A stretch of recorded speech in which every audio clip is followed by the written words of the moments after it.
আচ্ছা, আমরা এখন ব্রিদিং রিল্যাক্সেশন করব। হ্যাঁ, তো ব্রিদিং রিল্যাক্সেশন করার আগে যদি আমরা একটু জেনে নিই যে ব্রিদিং রিল্যাক্সেশন কেন করব বা করলে আমরা কি কি বেনিফিটেড হব, তাহলে সেই প্র্যাকটিসটা আমাদের আরো বেশি কাজে দিবে। অনেক সময় হয় না যে আমরা যখন অ্যাংশাস ফিল করি, প্রচণ্ড অ্যাংজাইটি লাগে, অস্থির লাগে, বুক ধড়ফড় করে, হার্টবিট বেড়ে যায়, এরকম কিন্তু আমাদের কম বেশি মোটামুটি সবারই হয়। তো ওই রকম সিচুয়েশনে আমরা যদি এই প্র্যাকটিসটা করতে পারি, ব্রিদিং রিল্যাক্সেশন প্র্যাকটিসটা করতে পারি, তো ওই সকল সিচুয়েশনগুলো আমাদের জন্য কন্ট্রোল করা সহজ হয়। মনে করেন আমার প্রচণ্ড রাগ হয়েছে বা কোনো বিষয় নিয়ে প্রচণ্ড আমি অ্যাংশাস, তখন কিন্তু আমার হার্টবিট অটোমেটিক বেড়ে যায়, বুক ধড়ফড় করতে থাকে। অনেক সময় অনেকে সেই জায়গা থেকে বুকে ব্যথাও অনুভব হতে পারে। তো এই সব সিমটমগুলো আমরা কমাতে পারবো যদি আমরা এই ব্রিদিং রিল্যাক্সেশন কন্ট্রোল প্র্যাকটিসটা করতে পারি। তো এটা করার জন্য যেটা করতে হবে, ওই নিঃশ্বাসটাকে আসলে কন্ট্রোলে নিয়ে আসতে হবে। নিঃশ্বাসটা আমরা প্র্যাকটিসটা করবো এইভাবে যে আমরা বুক ভরে দম নিব, দমটা কিছু সময় আটকে রাখবো, তারপরে ঠোঁটের ফাঁক দিয়ে আস্তে আস্তে দমটা ছেড়ে দিব। এইভাবে প্র্যাকটিসটা করব, ঠিক আছে? এটা আমরা বেশ কয়েকবার প্র্যাকটিসটা করব। আমি যখন বলবো আমরা চেষ্টা করব চেয়ারে হেলানা দিয়ে রিল্যাক্স হয়ে, আলতো হয়ে, হাতটা পায়ের ওপরে রেখে চোখটা বন্ধ করার, এবং আমি প্রথমে দেখিয়ে দিই কিভাবে করব, তারপরে আমরা সবাই একসাথে করব। হ্যাঁ, বুক ভরে দম নিব, দমটা কিছু সময় আটকে রাখবো এইভাবে, তারপরে ঠোঁটের ফাঁক দিয়ে আস্তে আস্তে দমটা ছেড়ে দিব। যত সময় ধরে দম নিয়েছি চেষ্টা করব তার চেয়ে বেশি সময় ধরে দমটা ছেড়ে দেওয়ার, ঠিক আছে? এই প্র্যাকটিসটা আমরা বেশ কয়েকবার করব। আমাদের চোখটা বন্ধই থাকবে, আমি আবারও বলবো বুক ভরে দম নিতে, কিছু সময় আটকে রেখে ঠোঁটের ফাঁক দিয়ে ছেড়ে দিতে। এইভাবে আমরা প্র্যাকটিসটা করব। তো আমরা শুরু করি। ঠিক আছে, আমরা রিল্যাক্স হয়ে চেয়ারে হেলানা দিয়ে বসবো এবং বুক ভরে দম নিব। দম ধরে রাখবো 1 2 3 4, ঠোঁটের ফাঁক দিয়ে আস্তে আস্তে দম ছেড়ে দেব।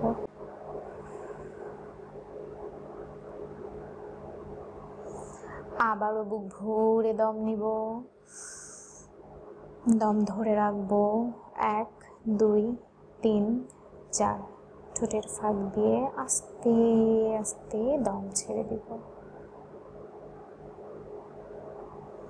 দমের সাথে সাথে আমি আমার শরীর মনকে রিল্যাক্স করে দিব, ঝুলিয়ে দিব।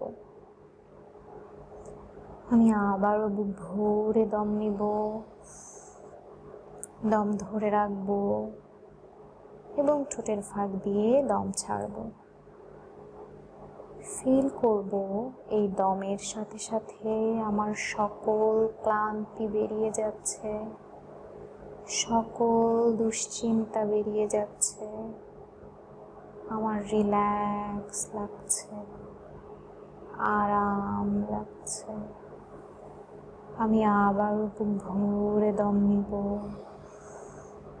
দম ধরে রাখবো এবং আস্তে আস্তে দম ছাড়ব। ফিল করব এই দমের সাথে সাথে আমার সকল ক্লান্তি বেরিয়ে যাচ্ছে। আমার শরীরে কোথাও কোনো টাইট অনুভূতি নেই, আমি আমার শরীরকে রিল্যাক্স করে দিয়েছি, ঝুলিয়ে দিয়েছি। আমার আরাম লাগছে, রিল্যাক্স লাগছে। আমি আবারও বুক ভরে দম নিব, দম ধরে রাখবো এবং ঠোঁটের ফাঁক দিয়ে দম ছেড়ে দেব। ফিল করব আমার দমের সাথে সাথে সকল ক্লান্তি বেরিয়ে যাচ্ছে, সকল ক্লান্তি বেরিয়ে যাচ্ছে। আমার রিল্যাক্স লাগছে, আরাম লাগছে। এই আরামের অনুভূতি আমার পুরো শরীরে ছড়িয়ে যাচ্ছে।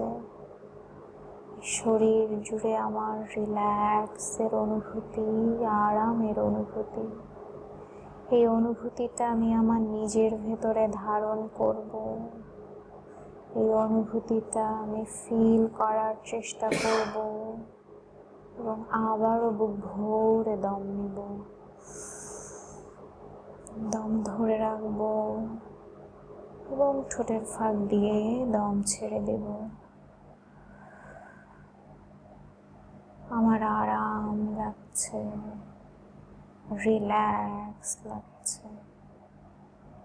এই রিল্যাক্সের অনুভূতি আমি অনুভব করতে পারছি। আমার সকল ক্লান্তি এই দমের সাথে বেরিয়ে যাচ্ছে। রিল্যাক্স লাগছে। এই রিল্যাক্সের অনুভূতিটা আমি আমার নিজের ভেতরে ধারণ করব এবং আস্তে আস্তে চোখ মেলে তাকাবো।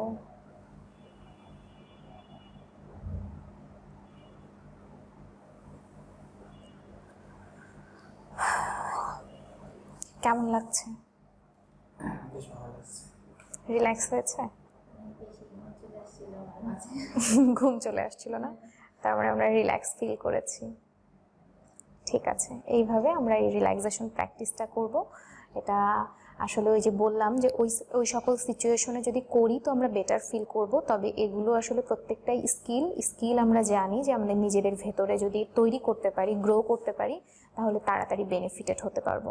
তো এটা যদি আমরা দিনে 2-3 বার 4 বার যতবার পারি, তবে মিনিমাম 2-3 বার যদি করতে পারি তাহলে ভালো। প্র্যাকটিস যদি থাকে তাহলে যখন আমাদের খারাপ সিচুয়েশন আসবে তখন আমরা করার সাথে সাথে এটার বেনিফিটটা পাবো। ঠিক আছে?